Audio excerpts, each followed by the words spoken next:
Hi there, my name is Michael. I'm just going to give you a quick walk around the brand new 911 GT3 RS. This particular one being, of course, the 992 generation.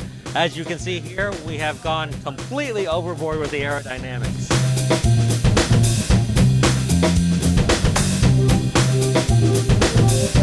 Be sure to log into your YouTube account, subscribe to our channel, and turn on notifications so you don't miss a video. Best of all, it's free to do so. First off, from the front, you can just start off. You can see we have one big central radiator now. This is connected to S-duct being fed up from the center area cutout right here. So there is no longer any front trunk. This is all hot air being exhausted out here. And what's even more interesting is you see that there are these small veins guiding air to the outward sides of the car. This is why there are actually also roof veins. This keeps all the hot air to the outside sides of the car. Because if you didn't have that, all that hot air would be intake into the engine. On a good hot day, you could lose up to 20 horsepower if the air wasn't channeled to the sides of the car. That's how important the aerodynamics are to the entire package of this car.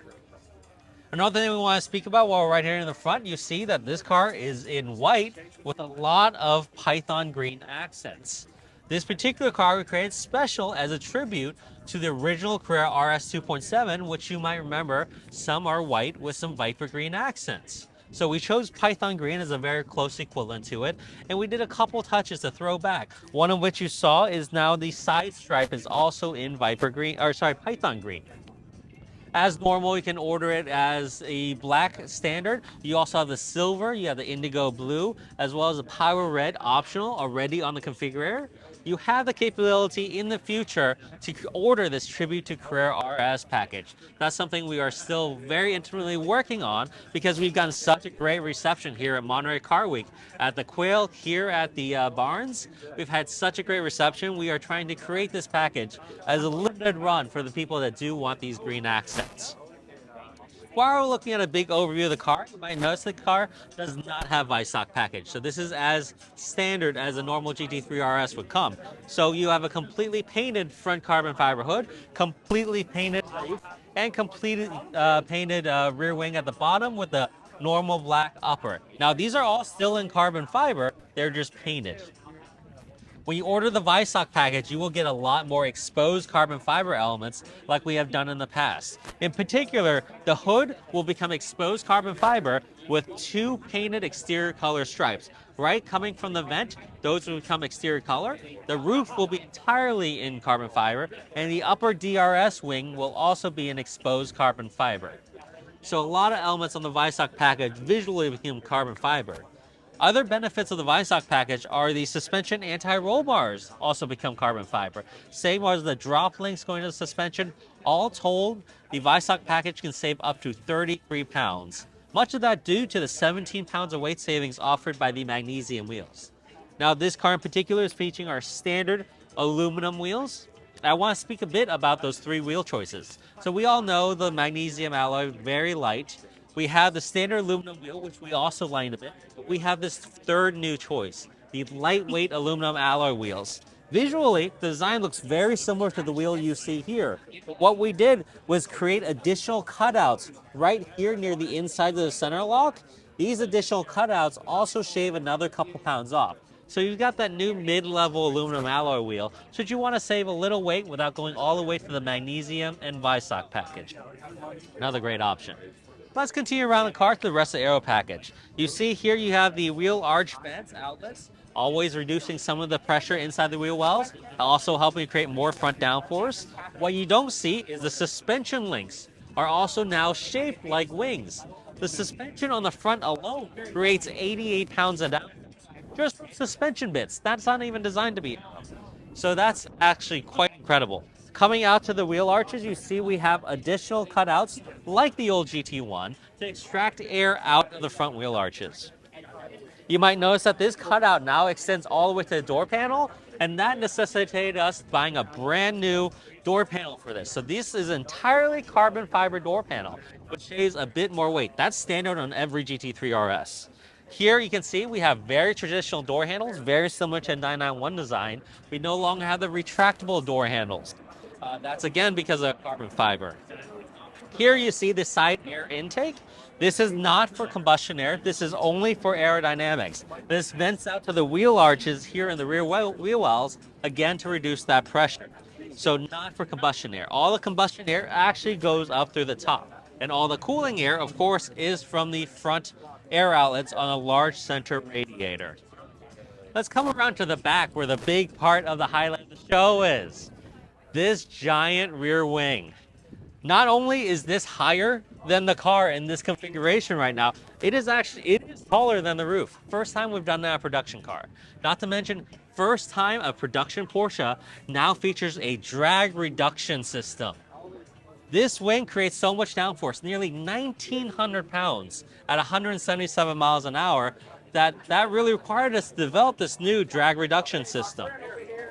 You see here these cutouts. This is actually where this top upper wing will actually move into different positions depending on how much throttle position you're doing, what your steering wheel angle currently is at. So there's an auto DRS system. There's also a manual DRS button that replaces the voice control button on the very left-hand side of the steering wheel that lets you manually toggle this setting as well. This is actuated by two hydraulic actuators you see here on the inboard side of the wing, and that actually pulls and pushes this rod that moves this upper rear wing. But yeah, very large amounts of downforce on this wing. Because of that, this is mounted straight to the body itself, so very sturdy here. That also necessitated us creating new flaps for both the oil and the coolant. So you see these two manual latches here. One side is oil and one side is coolant. Coming to the lower side, you are very familiar with our diffusers. On the GT3, there is already a diffuser. This one is slightly reshaped to be a little more outward facing. So you do have a new lower rear diffuser as well. Stainless steel sport exhaust system as standard, as you're familiar with. While we can't see it, I do want to speak a bit about the engine. This engine is very familiar. It is a 4-liter naturally aspirated flat 6 motor. Now in this particular instance, we did modify the camshaft to emphasize that higher power curve. So a little more horsepower, 16 more horsepower over a normal GT3 for 518 horsepower. But more importantly, the torque band above 6,000 RPM has been expanded. This engine just loves to live in that 6,000 to 9,000 RPM range. So that's another very big highlight of this particular motor designed for this particular model.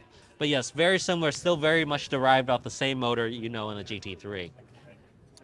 Coming back around, this again is a very special car we built here just for Monterey Car Week to show off some accents here. So you see again the Python green accents lending itself on the upper rear wing. You see some of the more green accents, for example, here in the back here. So lots of accents there. While we aren't going to be seeing the inside of the car here, I will want to speak to some of it. For example, the steering wheel. The steering wheel, you'll notice, has a lot of extra new knobs. You have a new knob for suspension. You can actually control your rebound and compression damping settings at multiple stages right from the steering wheel. You don't have to get out of the car. You don't have to click anything on your suspension. You do that from the comfort of your driver's seat. That's how incredible this is. This really explores the limits of what people can do here. Same thing with the other knobs. You can adjust your ESC as well as your traction control into multiple different stages. PTV Plus, you can now control the kind of locking, acceleration, deceleration you want on this. This offers drivers a lot of ability to really tailor the car to specific tracks and their driving style. The rest of the interior, of course, you know the shifter. That's a 7-speed PDK shifter. You're familiar from the GT3, so very similar new shifter design there. The rest of the interior is very typical 992, but with Weissach Package, for the first time on 992, you get an all Racetex upper dashboard. That's something we first debuted on the GT3 RS as well as a Cayenne Turbo GT. That Racetex upper dashboard minimizes a bit of the reflections and gives it a lot more sporty vibe, as you know from like our GT3 Cup cars. So I think that's just a really quick overview of the whole GT3 RS. We hope to make US deliveries by spring of next year. The starting price is right around $223,800. And yeah, head to the configurator and build your own GT3 RS today.